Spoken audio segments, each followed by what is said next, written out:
দেশের ক্রাইসিসটা যে সরকার যেভাবে বলতেছে ইউক্রেন যুদ্ধ এবং দুর্ভিক্ষ, আপনার গ্লোবাল এনার্জি ক্রাইসিস বা ফুড গ্রেনের যে ইনফ্লেশন আছে সেটা না, it is not that. So what is that? আমাদের ক্রাইসিসটা কি তাহলে? আমি কি বলতে চাচ্ছি? What I am trying to say is that বাংলাদেশে এই মুহূর্তে ক্রাইসিসের প্রধান উৎস হচ্ছে যে what happen in the last year. আমরা বাংলাদেশ ব্যাংকের একটা রিপোর্ট থেকে জানতে পারতেছি, এটা কেউ নিজস্ব অ্যানালাইসিস করে বের করে নেই, এটা বাংলাদেশ ব্যাংকের ফরেন এক্সচেঞ্জ পলিসি ডিপার্টমেন্টের এপ্রিলের একটা রিপোর্ট। তারা একটা প্রজেকশনে বলতেছে যে 2021 ক্যালেন্ডার ইয়ারে বাংলাদেশকে $23.4 বিলিয়ন পেমেন্ট করতে হবে, which is a shocker because আমরা হিস্টোরিক্যালি জানি যে আমাদের বিগত কয়েক বছর ধরে debt servicing is close to $4 billion, কেউ কেউ বলে $2.5 বিলিয়ন, এবং এই ডেপ সার্ভিসিংটা যে এখান থেকে $4 বিলিয়ন যাবে, 24-এ গিয়ে $4 বিলিয়ন যাবে, এটা নিয়ে অনেক worry. And then you get this figure suddenly যে এই বছরই আপনাকে $23 বিলিয়ন পরিশোধ ডেপ সার্ভিসিং করতে হবে। Then it's a total game changer of our understanding how our economy functions. It's a total game changer of how ইকোনমিতে আমরা যে প্রজেকশনগুলো করি, IMF যে প্রজেকশন করে, আমাদের ক্রেডিট রেটিং এজেন্সিগুলো যে প্রজেকশন করে, সেটার আন্ডারস্ট্যান্ডিংয়ের উপর এটা একটা complete game changer. And it's also question এই জিনিসটা কারেক্ট কিনা। হ্যাঁ, বাংলাদেশ ব্যাংকের একটা ডিপার্টমেন্ট এই রিপোর্টটা করছে। I would say this report looks very very correct. কেন এটা যাচ্ছে আমি পরের স্লাইডে আসতেছি, but let us see what is the nature of this crisis. এখানে একটা জিনিস বোঝা খুব জরুরি যে বাংলাদেশ ব্যাংকের ফরেন এক্সচেঞ্জ পলিসি ডিপার্টমেন্টের এই রিপোর্টটা is based on calendar year, which is a problem because আমরা সকল রিপোর্ট, বাংলাদেশ ব্যাংকের সকল report is based on financial year. ফলে একটা 6 মাসের মিসম্যাচ আছে আমাদের অ্যাপেল টু অ্যাপেল কম্প্যারিজনের ক্ষেত্রে। যখন আমি বলবো যে 2021-22 আমাদের $83 বিলিয়ন ইম্পোর্ট ছিল, এটা আপনি মিলাইতে পারবেন না, বিকজ এই রিপোর্টের হিসাবে 2021-22 শুধুমাত্র সে অর্ধেক কাভার করতেছে এই 2022 হিসাবে, তার আবার 2021 আগের অংশ এখানে চলে গেছে। So that is a problem in comparing this report with the other reports that we see. But still this report gives us a very good indicator of how আমাদের ফরেন এক্সচেঞ্জের আমাদের স্টক এবং ফ্লোটা ওঠানামা করে। সো হিস্টোরিক্যালি যে অ্যানালিসিসটা এই রিপোর্টটা দেখাচ্ছে আমাদেরকে, সেটা হচ্ছে 2012 থেকে 2020 পর্যন্ত। If you are able to see my slides, আচ্ছা এখন আমাকে কনস্ট্যান্টলি এখানে থাকতে হচ্ছে, মুভ করতে হচ্ছে। Okay, so if you are able to see my, আমি এটাকে একটু পয়েন্টারটাকে চেঞ্জ করি, পয়েন্টারটাকে হাইলাইটার,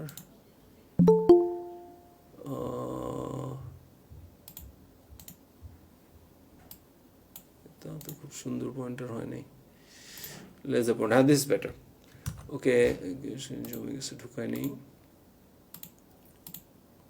ওকে, সো আমরা হিস্টোরিক্যাল ইয়েটা যদি দেখি, তাতে আমরা দেখতে পাচ্ছি যে 2012 থেকে 2019 পর্যন্ত এই যে রিপেমেন্টের যে ফিগারটা দেখা যাচ্ছে, লাল ডটেড লাইন, এটা $5 বিলিয়ন নিচে ছিল, বা কোনো এক বছর, সেটা হচ্ছে 2019-এ গিয়ে এটা বোধহয় দেখে মনে হচ্ছে এটা $5 বিলিয়ন উপরে চলে গেছে। হ্যাঁ, সো এই আমি একটু খুব ইন্টারাপ্টেড হচ্ছি, কনস্ট্যান্টলি রিকোয়েস্ট আসতেছে ইন করার জন্য, সো আমি একটু ফ্লোতে আসতে পারতেছি না। I would just like to see কোনো অটোমেটেড অপশন আছে কিনা to let everyone in. As the host you can remove everyone, make sure you know that, view all, admit all. Okay, so আমি এখন একটু স্টপ করে করে মানুষকে in করবো, কিছু করার নাই, because we need to have a flow. Okay, so what we are seeing here is this 2012 থেকে 2020 পর্যন্ত $5 বিলিয়নের কাছাকাছি আমাদের অ্যানুয়াল ডেপ্ট সার্ভিসিং ছিল, ওয়েল এটা ডেপ সার্ভিসিং এবং ডেপ রিপেমেন্ট এটা নিয়ে হয়তো কিছুটা ডিবেট হতে পারে, বিকজ ডেপ সার্ভিসিং বলতে আমরা শুধুমাত্র ক্যাপিটাল অ্যাকাউন্টের পেমেন্টটাই বুঝি, কিন্তু এখানে কারেন্ট অ্যাকাউন্টের পেমেন্টটাকে ঢুকাই দিছে। But what is happening here is this, যেটা সবচেয়ে ইন্টারেস্টিং সেটা হচ্ছে 2020-এ আমাদের ডেপ সার্ভিসিংটা যখন ছিল $5 বিলিয়ন নিচে, এটা 2021-এ 11.7 বিলিয়ন ডলারে চলে গেছে, which is a very steep rise. And then 11.7 billion dollar থেকে 2022-এর এপ্রিলে এই ডিপার্টমেন্টটা প্রজেক্ট করতেছে যে 2022-এ $23.4 বিলিয়ন পেমেন্ট করতে হবে। হ্যাঁ, এটা আবার পরে নেমে আসবে, but will not go into that. So how and why this change? আমরা যেখানে জানি যে $4.5 বিলিয়ন পেমেন্ট করতে হয়, এটা হঠাৎ করে কেন $23.4 বিলিয়ন চলে গেল, এবং এটার ইম্প্যাক্টটা কি? ইম্প্যাক্টটা নিয়ে আমি পরে আসবো, বাট লেটাস সি ওরা কোন জায়গা থেকে, এই ডিপার্টমেন্টটা কোন জায়গা থেকে এখানে আসতেছে। They have also given a breakdown এই ঋণটার কম্পোজিশনটা কি। হ্যাঁ, সো এখানে আমরা আমাদের এক্সটার্নাল ডেপ্টটা আছে, এখানে কিন্তু পেমেন্টের শিডিউলটা নাই, ওইটা আরেকটা জায়গায় আছে, বাট এখান থেকে আমরা কিছু ইন্ডিকেশন পাচ্ছি। এখানে আমরা দেখতেছি পাবলিক সেক্টরের লং টার্ম ডেপ্ট 2017 থেকে 21-এ 32 থেকে 55-তে গেছে, ব্যাংক এনএসওই 1.8-এর থেকে এখানে গেছে। এখানে আবার প্রাইভেট সেক্টরের লং টার্মটা is pretty consistency, OBU overseas business unit, এটা $1.2 বিলিয়ন কাছাকাছি। পিএসসি আমি শিওর না এটা কী জিনিস, এটা একটা 2021-এ একটা রাইজ হয়েছে। But what is interesting is that private sector short টার্মে এটাই হচ্ছে interesting. Let me again take যারা আসছেন। সো এখানে আমরা দেখতেছি যে প্রাইভেট সেক্টর শর্ট টার্মে গিয়ে ওভারসিজ বিজনেস ইউনিট এটা 2.04 থেকে 3.86 চলে গেছে। বায়াস ক্রেডিট অলমোস্ট প্রায় ডবল, 4.35 থেকে 8.21, অ্যান্ড ডেফার্ড পেমেন্ট 0.66 থেকে 96, and this in that zone. So এগুলো কী জিনিস? সো ওবিইউ হচ্ছে private sector overseas business unit, Sonali ব্যাংকের একটা শাখা আছে, আরও বিভিন্ন ধরনের ইভেন স্ট্যান্ডার্ড চার্টার্ড ব্যাংকও মেবি বিদেশ থেকে একটা পেমেন্ট করতে, একটা মনে করেন গ্রামীণ ব্যাংক একটা লোন দিল। হ্যাঁ, so that would be coming in 1.72, sorry এই প্রাইভেট সেক্টরের এই ওবিইউতে এটা অল্প বাড়ছে 2.0 থেকে 3.6, ওকে। And then this is bias credit 4.35 থেকে 8.21. So what is this? Bias credit-এর আমি যেটা বুঝি সেটা হচ্ছে যে এলসিতে যেই 60 দিন, 90 দিন, 120 দিন পেমেন্ট আছে, এটা একটা বায়াস ক্রেডিট। বায়ার আমাদেরকে একটা ক্রেডিট দিচ্ছে।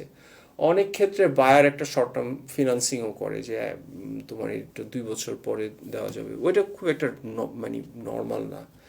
So what I understand is that last few মাসের পেমেন্টগুলো যদি বেশি হয় তাহলে ওটা নেক্সট ইয়ারে ক্যারি ফরওয়ার্ড হবে। এই কারণেই এটা বায়াস ক্রেডিটটা 8.21-এ চলে আসছে। আমি কথাটা একটু বুঝাই বলি ওয়াই আমি কি মিন করতে চাইছি। সো এই পার্টিকুলার 2021-এর হিসাবটা এখানে আসার মানে হচ্ছে যে আপনার এটা আগের বছর থেকে 4.35 থেকে 8.21 আসার মানে আগের বছরের লাস্ট ফিউ মান্থের ক্রেডিটটা এখানে ক্যারি ফরওয়ার্ড হয়েছে। হ্যাঁ, সো এইগুলো, এই ডেটাটা ইন্টারেস্টিং কেন? ইফ ইউ কাউন্ট ইট, এবং what we are saying here is this short term ডেপ্ট 2021, আমি ওই ডাটাটাকে জাস্ট হরাইজন্টালটাকে ভার্টিক্যালে বসাইছি দেখতে সুবিধা হয় বলে। হ্যাঁ, and what we are saying here is this, যে এইটা overseas business unit 3.86, bias credit 8.21, and deferred payment, এগুলো সব কিছু মিলায়, foreign back to back LC মিলায়, আদার শর্ট টার্ম মিলায়, this short term has become 15.46, যেটা আগের বছরও একটা সিগনিফিক্যান্ট অ্যামাউন্ট ছিল, 9.13 ছিল। তার মানে যে এটা খুব ইউনিক কিছু তা না, ইটস অলওয়েজ দেয়ার। এবং কিন্তু এই নাম্বারটা সিগনিফিক্যান্টলি বেড়ে গেছে, এবং এই নাম্বারটা সিগনিফিক্যান্টলি সবাই মিলে বেড়ে গেছে হইতেছে কত, আমি এগুলো কাউন্ট করে আমি $22.08 পাইছি আগের বছর থেকে। এটা কিন্তু $7 বিলিয়ন বেশি, which is a pretty significantly high number. And so this is a very credible data এই ডিপার্টমেন্টটা যেভাবে এই পার্টিকুলার ডাটাগুলার দিছে, তাদের ব্যাখ্যাটা দিছে। So if we take what this department has said in face value, তাহলে this particular forecast looks very very valid, এবং এই বছর আমাদের $23.4 বিলিয়ন পেমেন্ট করতে হবে আমাদের হিসাবটা। আমি জাস্ট কয়েকটা জিনিস যোগ করছি, এটা রাফ মিলাইছি। ওরা যা যা দিছে এটা আমি যোগ করে এখানে শর্ট টার্ম ক্রেডিটে 15.46 পাইছি, প্রাইভেট সেক্টরের শর্ট টার্ম ক্রেডিটে 2.62 বিলিয়ন, পাবলিক সেক্টর $2.62 বিলিয়ন, আর পাবলিক সেক্টরের লং টার্ম ক্রেডিট আমি $4 বিলিয়ন জাস্ট আমি আন্দাজে বসাইছি। And then all has come down to $22.008 billion. ঠিক তেমনি 2020-এর ডেটাটা আমি বসে আমি মানে পাবলিক সেক্টরের লং টার্মটা আমি জাস্ট আমার আন্ডারস্ট্যান্ডিং থেকে যতটুকু পেমেন্ট করে এটা বসাই দিয়েছি। This came $14.42 billion.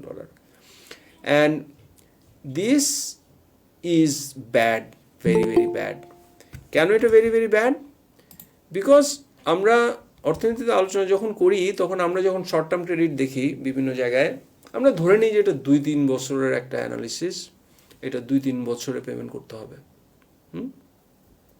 Short term credit does not always mean যে এই বছরেই আমাকে পেমেন্ট করতে হবে।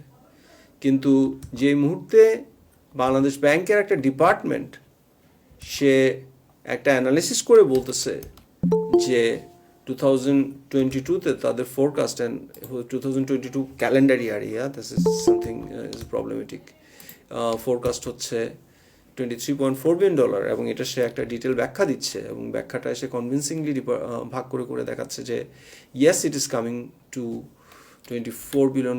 That is actually a pretty scary scenario, and that is the source of all the problems now এইটা যেহেতু $23.4 বিলিয়ন যেহেতু 2022 ক্যালেন্ডার ইয়ারের হিসাব, এবং আমরা আরও জানি যে এই ডিপার্টমেন্টের রিপোর্টটা দেওয়ার পরেও 2 মাস, অ্যাটলিস্ট এপ্রিলের রিপোর্টটা তারা দিছে, তারপরে মে জুনেও আমাদের অনেক আমদানি অনেক হাই ছিল, তাহলে আলটিমেটলি এই ফোরকাস্টের মানে what is due on us, যেটা এই বছরে পেমেন্ট করতে হবে ফাইন্যান্সিয়াল ইয়ারে এবং ক্যালেন্ডার ইয়ারে, এবং যদি ফাইন্যান্সিয়াল ইয়ারও ধরি 2022-23 ফাইন্যান্সিয়াল ইয়ারে, that would be higher. So how does this impact us and what the government is doing about it? So আমরা যদি একটা ঐকিক নিয়ম করি, আমাদের right it this moment reserve আছে হচ্ছে $36 বিলিয়ন। একটা আকু পেমেন্ট হবে আগামী 2 মাসের মধ্যে, নভেম্বরের শুরুতে, আগামী 1 সপ্তাহের মধ্যে, আমি যেটা শুনছি নভেম্বরের শুরুতে আকু পেমেন্ট আরও $2 বিলিয়ন চলে যাবে, সেটা হয়ে যাবে $34 বিলিয়ন। এই $34 বিলিয়ন থেকে আমরা জানি IMF হিসাব করে জানাইছে যে $7.5 বিলিয়ন নাই, তার মানে 36 থেকে যদি 34 থেকে যদি আপনি 8 বিয়োগ দেন তাহলে হবে 36, তাহলে হচ্ছে যে $36.5 বিলিয়ন আমাদের $26.5 বিলিয়ন আগামী, মানে রিয়েল রিজার্ভ আগামী মে মাসের নভেম্বরের 1st মাসে আমাদের থাকবে। ডাজ দিস মিন $26.5 বিলিয়ন থেকে $23.4 বিলিয়ন বিয়োগ করলে আমাদের রিজার্ভ $3 বিলিয়ন হয়ে যাবে? No, it doesn't work like that. And this is a understanding to be critical, because that's how where you understand where government is trying to give a distorted picture and how that distorted picture is impacting your and our life. So as I said lot of times, যে economy, government, society এটা একটা complex adaptive system. এটা দেখে যে what is being ফোরকাস্টেড, এটার সঙ্গে নিজেকে adapt করে।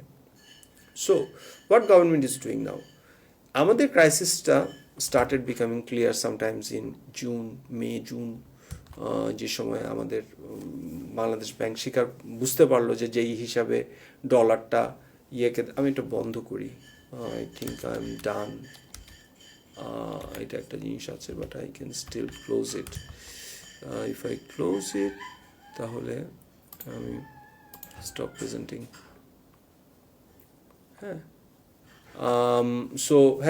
সো আমাদের ক্রাইসিসটা যেভাবে হয়েছে, যখন জুনের দিকে বাংলাদেশ ব্যাংক রিয়েলাইজ করছে যে তারা যে পেমেন্টটা করতেছে এই পেমেন্টটা সাস্টেইনেবল না, তখন আলটিমেটলি তারা ডলার কম দেওয়া শুরু করলো। ডলার কম দেওয়ার সাথে সাথে আপনার ব্যাংকিং সেক্টরে ক্রাইসিস হলো। ব্যাংকিং সেক্টরে ক্রাইসিস হওয়ার সাথে সাথে গিয়ে ডলারের দামটা বেড়ে গেল, এবং দেন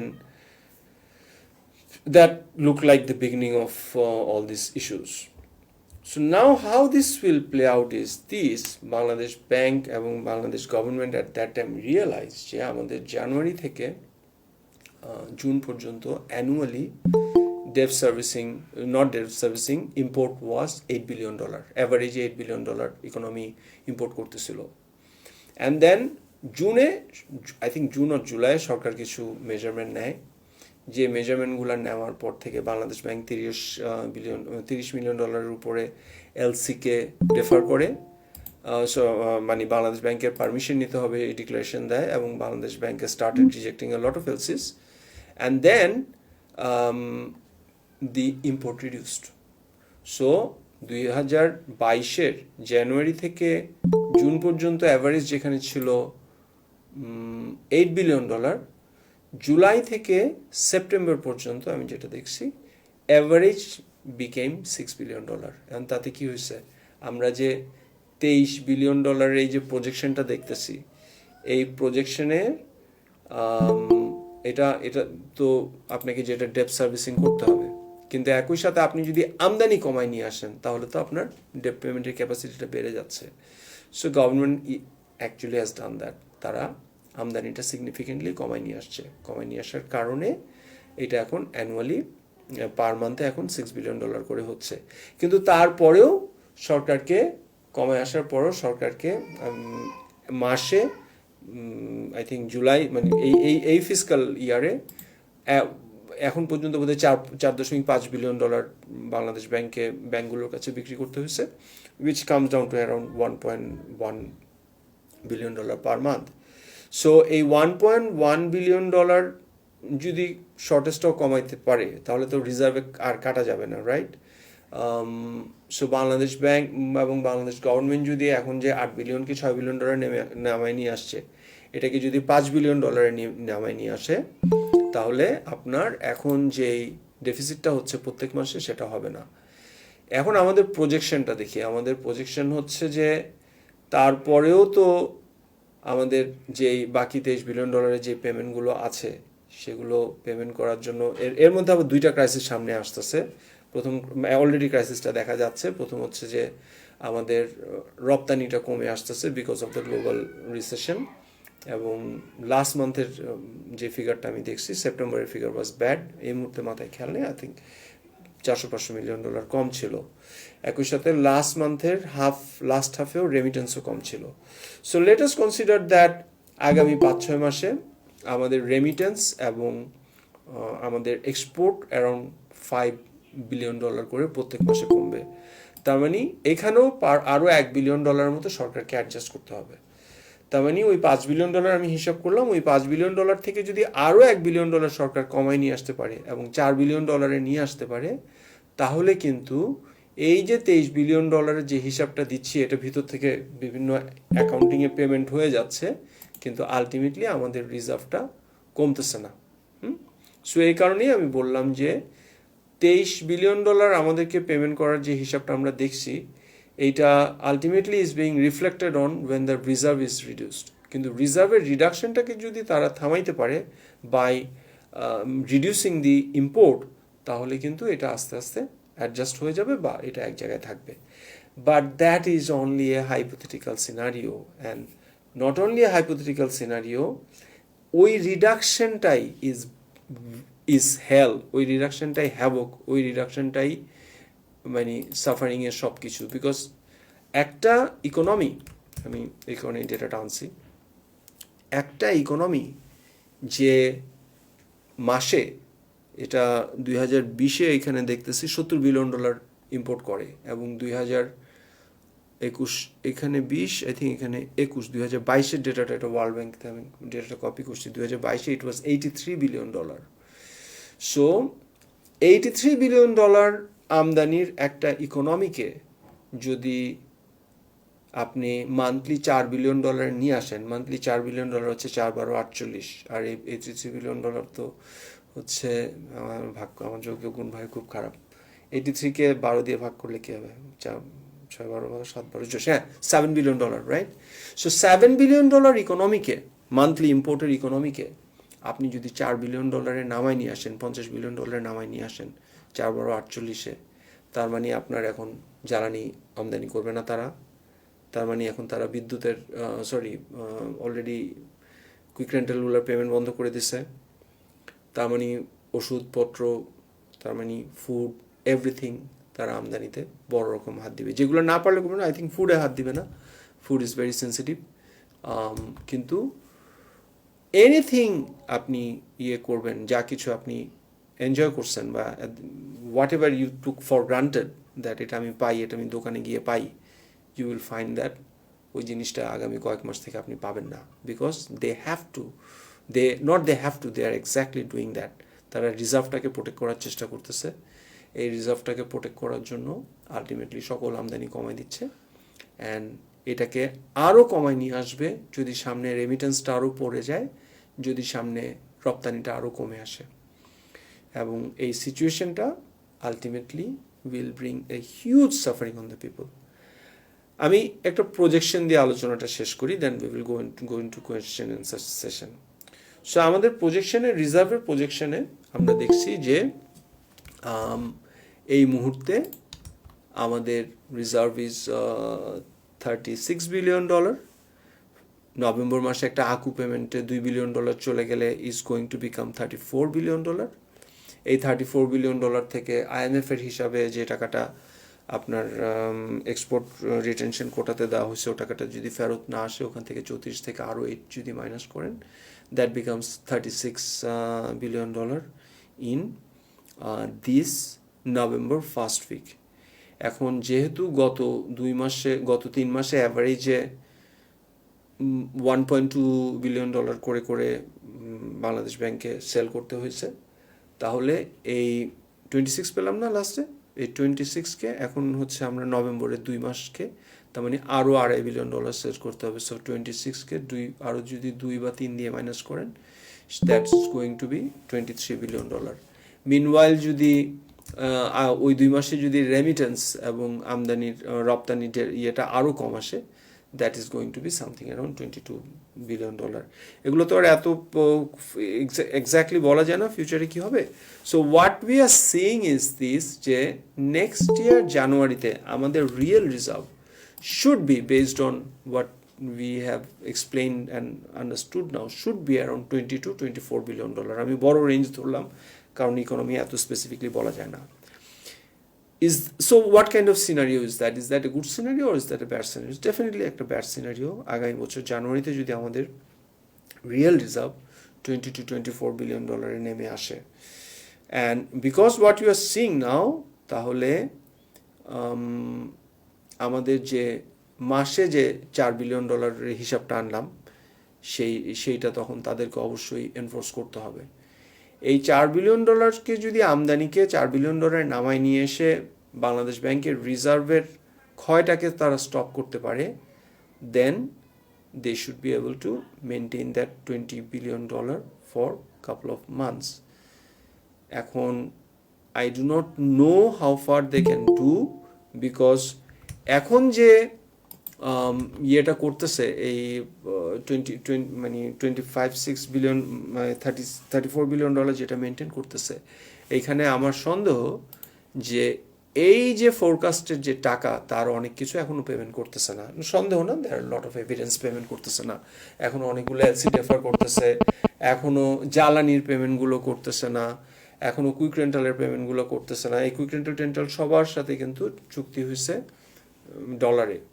সো এখানেও একটা আমাদের ইসমাইল ভাইয়ের একটা রিপোর্ট দেখলাম, তাতেও বোধহয় $3-4 বিলিয়ন একটা হিসাব আমি দেখতে পাইছি।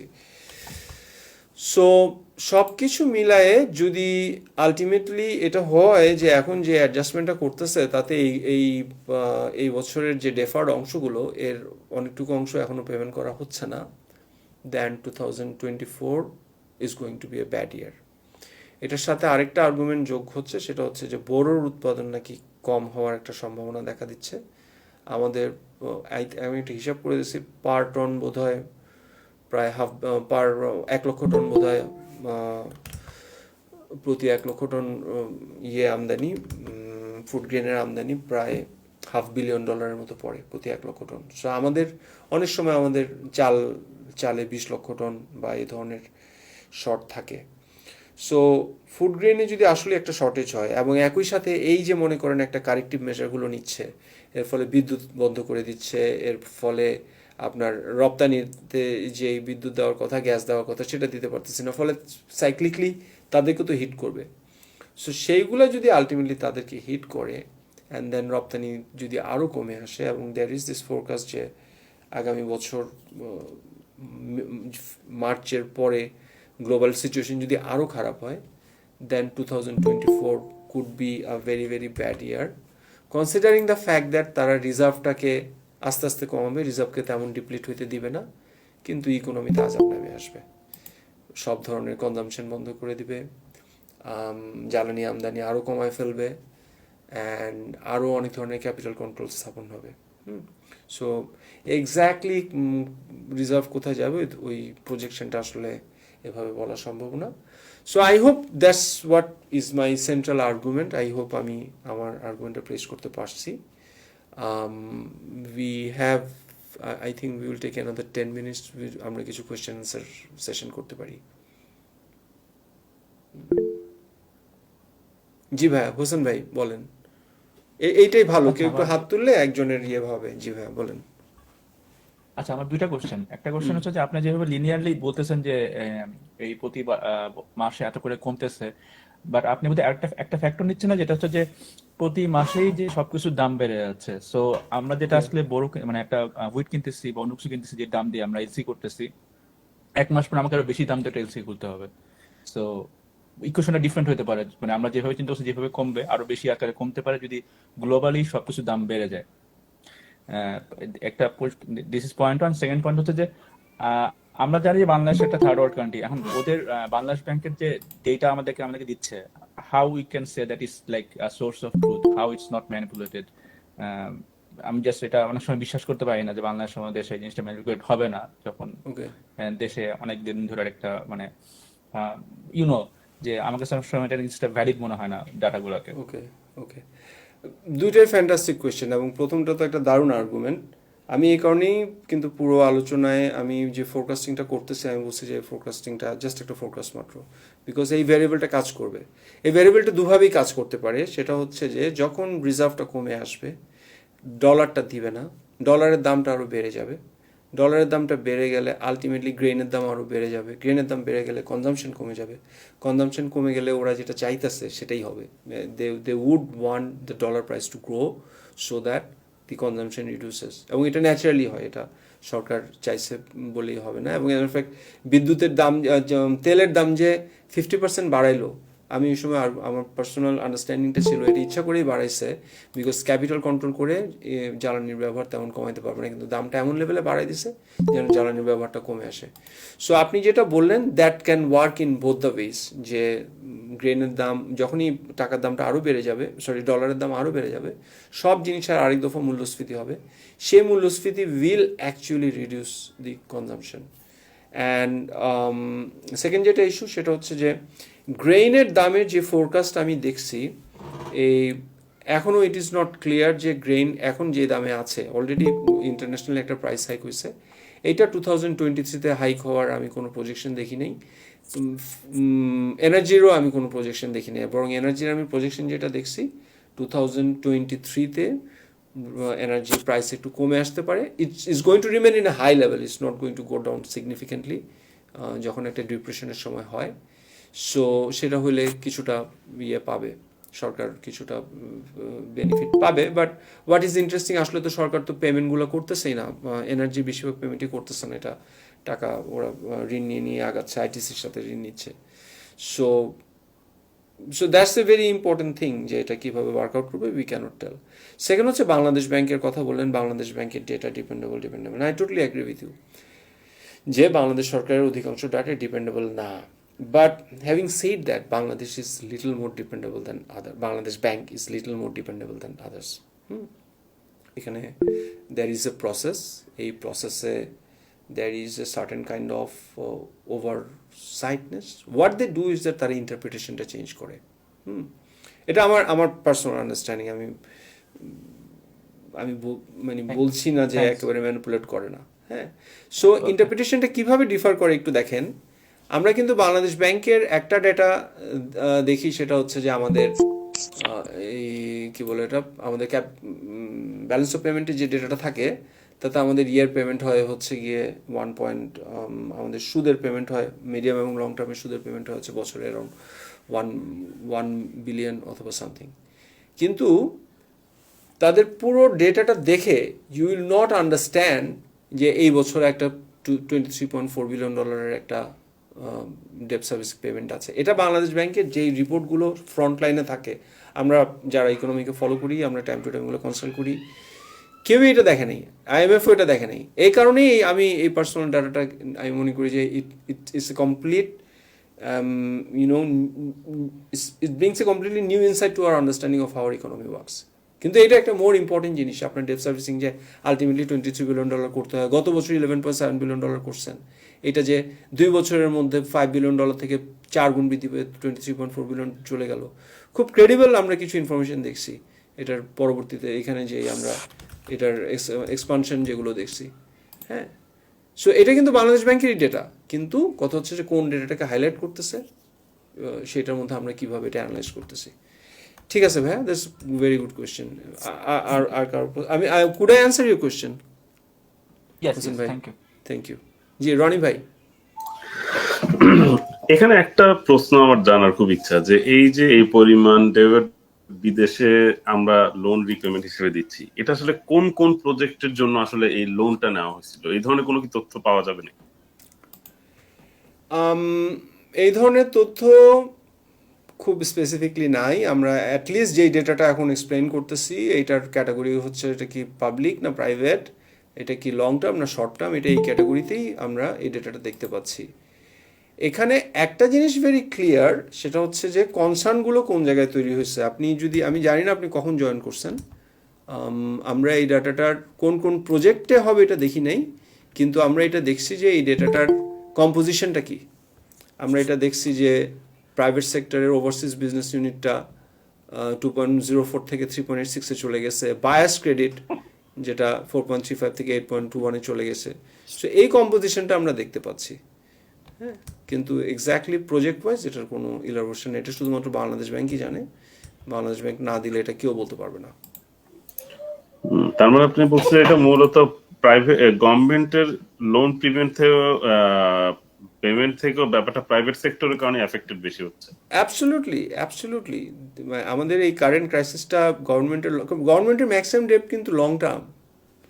সো কিন্তু এইটার একটা ডিফারেন্ট আইডিয়া আছে যে কিভাবে এই growth is connected to certain composition of our economy, যে আমাদের ইকোনমিতে কনজামশনটা বেড়ে গেছে, that was fuelled by the public sector fiscal expansion.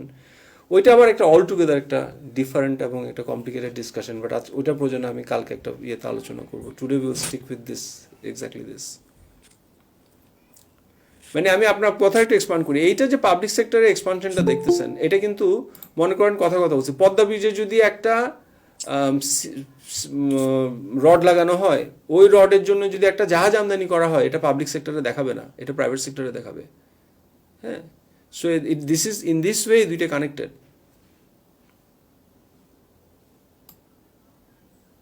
আমি আপনার প্রশ্নটা অ্যান্সার করতে পারছি ভাইয়া? না, আপনি সুন্দর আনসার করছেন, থ্যাংক ইউ। আর কেউ? আচ্ছা, আর তেমন কোনো প্রশ্ন নাই। That is good, I think. ধন্যবাদ আপনাদের সবাইকে আসার জন্য। সবাই ভালো থাকবেন। দেশে আজকে এমন ঘূর্ণিঝড় হচ্ছে, সবাই সুস্থ থাকবেন। ইনশাল্লাহ আমরা এই ধরনের সেশন আগামীতেও করবো। আমি সেশনটা বন্ধ করছি। আল্লাহ হাফেজ, আসসালামু আলাইকুম।